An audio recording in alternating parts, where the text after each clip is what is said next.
and when it peaks. It tends to peak right now when the At the Wire segment does air. Okay, maybe not, but that's what I'm going to go with on my resume at least. Let's talk about some horse to keep an eye on. What's the purpose of this segment? We're going to talk about a horse that ran recently, whose races are a little bit better than what they look on paper. Some horses ran against the bias, as I like to say. And Abby Grace, I think, is one of them. And Abby Grace ran on a day in which horses were coming from off the pace and was still able to have forward position on this day.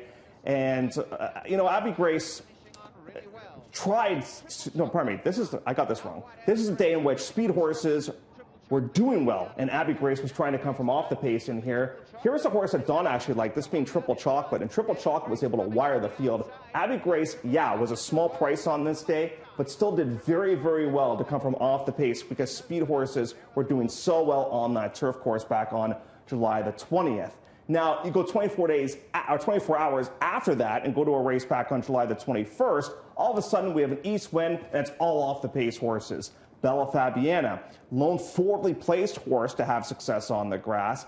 And if you look at the Beyer speed figure this horse all of a sudden had last time outs, I mean, it was really improved. All of a sudden goes from a 65 to a 76. It was really, really impressive to say the least. One more to focus in on, another one that was forwardly placed last time out on a day in which closers did well on the turf, World's Your Oyster. And World's Your Oyster eventually would fade to finish in the third place spot, lost to Zestina, who was the heavy favorite on that day. Next time out, World's Your Oysters. I'm going to play that one for sure. Love the way that she ran in that most recent race. And that is your edition of At the Wire for this evening. And Don,